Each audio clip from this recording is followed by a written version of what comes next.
Hello everyone, this is Rachel live from Kalkine Studios and you're watching the early trades. Now, Australian shares have dropped 0.2% in the opening minutes of trade, with the Commonwealth Bank dragging the benchmark index down. Shares in the bank dove 6% following its quarterly update. ANZ shares were down 1.4%, NAB fell 0.9% and Westpac dropped 0.8%. Nufarm shares dropped 4.8%, and that's after its financial year 2021 results. SEEK shares declined 1.8%, despite saying its profits are tracking towards the higher end of its $450 million range. Gold miners were also among the biggest laggards. Ramelius Resources, their share price fell 2.7%. St Barbara shares tumbled 2% and Northern Star Resources shares dropped 2% also. Quarterly wages data was released this morning, showing wages growth in the September quarter, and that rose 0.6% from 0.4% in the June quarter. That's according to the Australian Bureau of Statistics. Now, economists had penciled in quarterly growth of 0.6%. The annual growth rate climbed from 1.7% in the year to June quarter to 2.2% in the year to September, which was also in line with their forecasts. The private sector was the main driver of the change, rising 0.6% in the September quarter, and the public sector wages increased 0.5%, while wage growth fell to a record low of 1.4% at the depths of the COVID-19 pandemic. And the Reserve Bank wants to see annual growth of 3%, which it expects will keep inflation sustainably within its target range of 2 to 3%. A big week of annual general meetings warms up today with meetings for shareholders in Afterpay, SEEK, the Seven Group, Cromwell Property, the A2 Milk Company, Platinum Asset Management, Premium and Liberty Financial Group.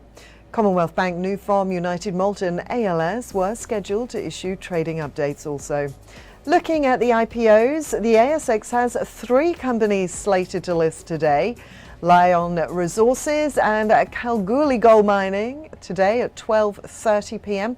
and My Rewards International is set to start trading at 2 p.m. Kalkine is an explorer with 3 gold, nickel, copper projects in WA.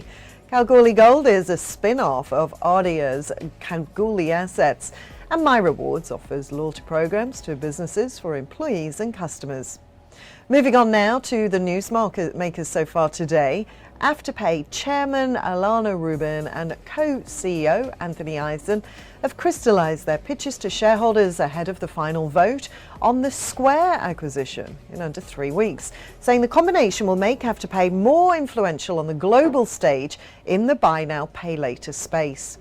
The A2 Milk Company Chairman David Hearn told investors at his company's annual meeting, "There's no hiding that 2021 fiscal year was very challenging, and while still partially awarding the executive leadership team partial bonus payments, David said everyone was disappointed with the baby formula and fresh milk makers' financial performance and the pressure this put on the share price." The UK-based chairman said he was pleased to deliver many significant achievements. Well, now it's time for a very short break, but stay tuned for more news.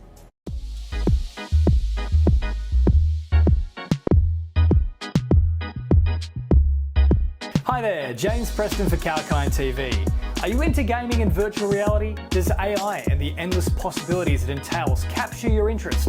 Or are you constantly trawling through the web to try and discover the latest updates and innovations in the tech space? Well, let us do the work for you. From the latest product launches to shocking affairs on the World Wide Web, exclusive interviews and information about the top companies like Apple and Google to brand new tech startups vying for your attention. Kalkine's Tech Beat has the latest in what matters in the world of technology. Join me every single Thursday on The Tech Beat, exclusive to Kalkine TV.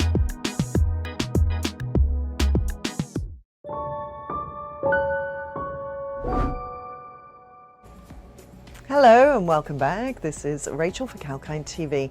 Now let's move our attention to more trending updates from ASX listed companies. Seven West Media has upgraded its guidance and is now expecting financial year 2022 EBITDA to be 7 to 10% above consensus of approximately $260 million. The update comes as Seven reported a strong ratings performance, saying it's well positioned to capture Metro TV market share of 40% in the first half of the 2022 financial year. The company also says TV advertising spend is continuing to recover.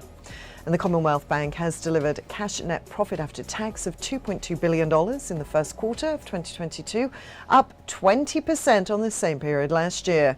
The bank's income was down 1% or flat, excluding the divestment of Aussie home loans, with above-system volume growth helping to offset continued margin pressures and lower non-interest income.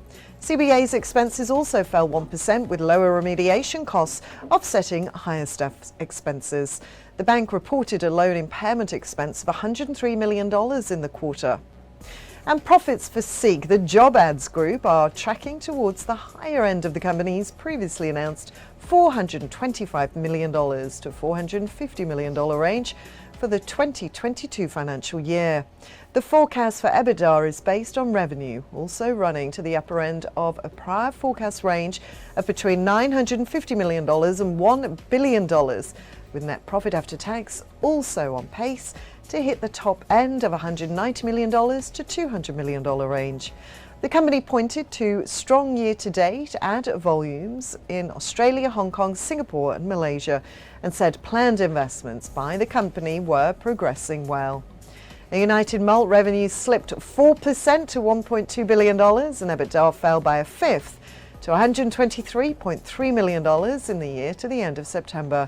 The company declared a final dividend of 3.5 cents per share on an unfranked basis and a full dividend of 5.5 cents per share. The company says its results were impacted by the extended COVID-19 lockdowns, which reduced on-premises consumption of beer. And Link administration has agreed to give the syndicate led by Pepper European Servicing access to due diligence relating to its proposed acquisition of Link's banking and credit management business. The agreement between Link and the syndicate does not restrict Link from considering proposals in respect of the securities of the Link Group. Well, that's all for the early morning trades for now. Stay tuned to Kalkine TV. We've got many more shows lined up for you with live updates across the economy, markets and sectors. This is Rachel signing off for now.